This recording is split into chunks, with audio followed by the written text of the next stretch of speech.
On peut dire d'ores et déjà qu'on va avoir très très chaud. C'est simple, une canicule si précoce, si intense, c'est une première en France au mois de juin. Des températures records, 12 à 15 degrés au-dessus des normales de saison. Et des Oppressive heat rising northwards across the whole of the UK. London 39 degrees, breaking the July record Mittwoch for the UK. erfasst die Hitze dann auch das ganze Land. Wir sehen 33 Grad in Berlin, 37 Grad in Frankfurt. La France, Und c'est noch toute l'Europe qui suffoque. Des records de température ont été battus aux Pays-Bas, en Belgique, en Italie. La Terre vit en ce moment sa période la plus chaude depuis 2000 ans. Alors, est-ce le seul fait de l'homme, ce réchauffement est-il irréversible? L'extrait tiré d'un reportage Arte que je viens de vous montrer montre à quel point notre planète devient de plus en plus chaude et à quel point l'eau devient de plus en plus une denrée rare.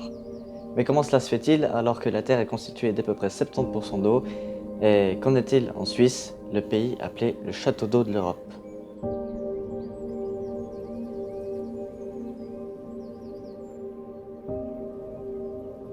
Aujourd'hui, 70% de l'eau est utilisée pour nourrir les hommes. Elle est devenue la ressource la plus convoitée de la planète. Pour sauver l'humanité, le monde de la finance veut imposer sa révolution, augmenter le prix de l'eau et de créer des marchés un peu comme celui du pétrole. Sauf que l'eau, du coup, est devenue un produit financier comme un autre. Et pourtant, quelqu'un qui n'a pas les moyens, lui, il aura toujours besoin d'eau. Mais pourquoi l'eau est-elle payante alors? En fait, la réponse est toute simple, c'est parce que l'eau qu'on trouve dans la nature, elle n'est pas potable. Ce qui fait que du coup, il faut la filtrer et la désinfecter. Il faut aussi la stocker dans des châteaux d'eau et dans des réservoirs pour ensuite pouvoir l'acheminer par des tuyaux souterrains jusqu'à nos maisons et nos immeubles. Sauf que tout ça, ça coûte très très cher, à peu près la moitié de la facture d'eau. L'autre moitié, du coup, c'est pour payer le traitement des eaux usées. Mais donc, à qui appartient l'eau? Parce que pour pouvoir vendre de l'eau, il faut bien qu'elle vous appartienne. On ne peut pas vendre quelque chose que l'on n'a pas. Et donc, quelles sont ces entreprises qui font ma base sur cet or bleu? En fait, en Suisse, les cantons, ils sont les souverains en matière d'utilisation d'eau. C'est-à-dire que l'eau reste publique, excepté dans des rares cas, comme par exemple dans des petites sources qui permettent d'irriguer que quelques terrains. Celles-ci peuvent être déclarées privées. Prenons le lac Léman par exemple. Il appartient au canton de Vaud, du Valais et de Genève, ainsi qu'au département de Haute-Savoie qui est en France, de l'autre côté du lac. Puiser sans autorisation de l'eau au milieu du lac, juste après la frontière française, s'assimilerait à du vol. Donc si vous êtes sur votre bateau avec votre petit gobelet à côté de la frontière française, que vous la traversez et que vous remplissez votre gobelet d'eau, c'est du vol. Félicitations, vous avez cambriolé le lac Léman. Mais du coup, l'eau du lac, comment est-elle utilisée et par qui? En fait, l'entreprise qui souhaite pomper de l'eau du lac pour son système de refroidissement, comme la commune par exemple, qui désire bénéficier du lac Léman pour son eau potable, elle doit demander au canton une concession. Donc c'est un peu comme un permis, une espèce de permission pour pouvoir prendre de l'eau. Et donc la grande majorité des concessions, elles sont octroyées à des communes, à des associations de communes, des groupes de communes, ou encore à des sociétés comme la Rende d'énergie par exemple. Et du coup, le coût de la redevance annuelle dépend des quantités d'eau utilisées et de son usage. Et en matière de cours d'eau, c'est pareil que pour les lacs. Les différents cantons sont aussi les heureux propriétaires des milliers de kilomètres de rivières, de ruisseaux et de fleuves qui traversent leur territoire. Même si les communes s'occupent souvent de leur entretien, comme le territoire vaudois où s'écoule par exemple 6000 km de cours d'eau, le canton en est responsable d'entretenir environ 400 km. Et du coup, c'est pour ça, pour tout. Pour les nappes phréatiques, c'est pareil. Et il y a quand même une petite exception en ce qui concerne les sources. Si vous avez acheté un terrain et que celle-ci contient une source, alors dans ce cas, elle vous appartient. Et libre à vous de l'utiliser. Même si il peut tout de même y avoir quelques restrictions en fonction de la quantité d'eau pompée. Sauf que ça, c'est en Suisse. Et vous verrez qu'ailleurs, c'est pas tout rose. En particulier au Royaume-Uni, où l'eau est entièrement privatisée par des entreprises privées du coup. Mais du coup, comment est-ce que toute cette privatisation a commencé? En fait, tout commence au quartier général des banques, en Europe, à la City, à Londres. À l'origine, il s'agissait seulement d'attirer des capitaux privés. That even socialist France knows privatized water is a better deal than nationalized water. That the water privatization, I believe, will go very successfully indeed. Sauf que voilà, l'une des décisions prises par certaines sociétés a été de couper l'eau aux gens qui ne payaient pas leurs factures. Et les gens devaient donc se rendre à un point d'eau en plein milieu de la ville. out on Wednesday. I come back 9 o'clock. I got no water. How far do you have to come? Right the way across there, up on the top floor. How many times do you think you'll have to make this journey then during the day? Well, I've just come down again. Well, probably another 4 or 5 times. I mean, you've got to have something to drink, haven't you? You've got to do some cooking.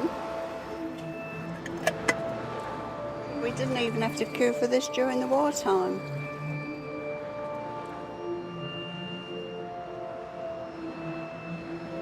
I said myself, it's disgusting.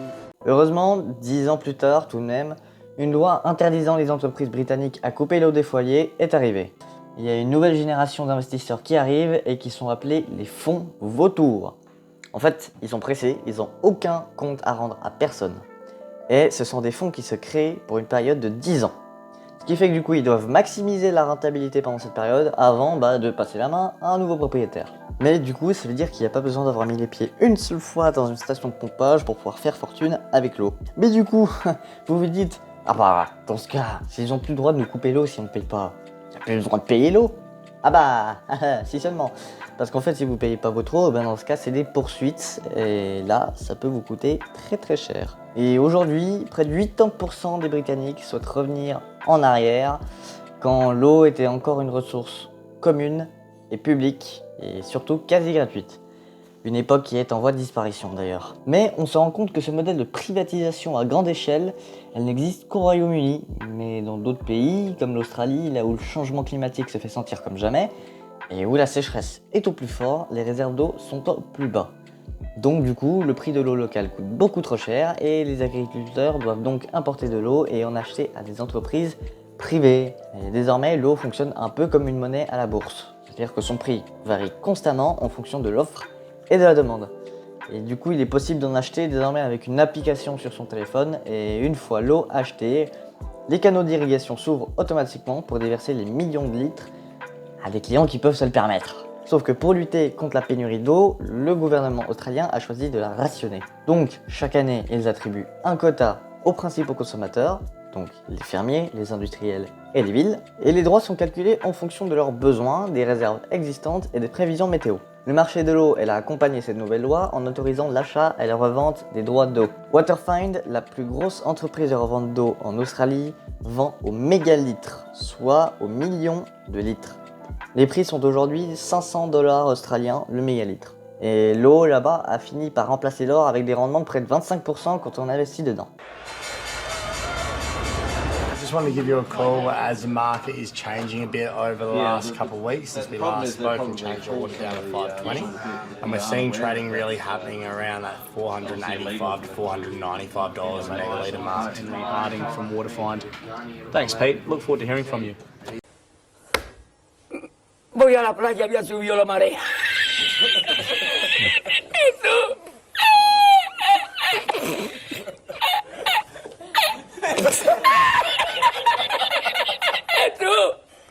Había subido la marea y encontré una paella.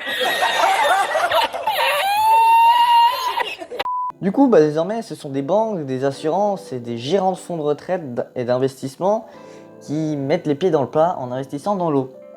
Par exemple, un banquier, il a investi 12 millions d'euros dans l'eau et depuis qu'il a acheté ses parts, le prix de l'eau il a doublé et selon les prévisions, il va encore doubler dans les 10 prochaines années à cause de l'agriculture massive. Nous gaspillons l'eau à grande échelle. Et dans certaines régions comme la Californie et le sud de l'Espagne, on assiste à des sécheresses extrêmes. On a même vu la ville de Barcelone ravitaillée en eau par des supertankers. Il faut faire payer aux gens le véritable prix de l'eau pour qu'ils réalisent que chaque fois qu'ils en boivent une gorgée, il y a un coût. Il faut qu'ils le sentent au niveau du portefeuille. Comment les convaincre de réduire leur consommation si vous leur donnez gratuitement? Nous allons voir les marchés vendre les premiers produits financiers sur l'eau. Même les traders à haute fréquence et les fonds spéculatifs seront intéressés. Tout le monde voit ça comme une opportunité. Reste à savoir qui tirera le premier et le plus fort. Et quelle serait leur motivation? le profit. Et aussi indirectement le bien de l'humanité. C'est le meilleur des mondes. Qu'est-ce qu'il pourrait y avoir de mieux? Mais c'est immoral de faire du profit avec l'eau. Pourquoi serait-il immoral de commercialiser l'eau? Parce que l'eau, c'est la vie. Vous payez bien votre assurance santé.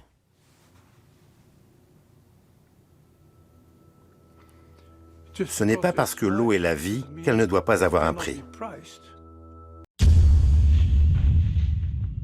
Du coup, on se pose la question, hein.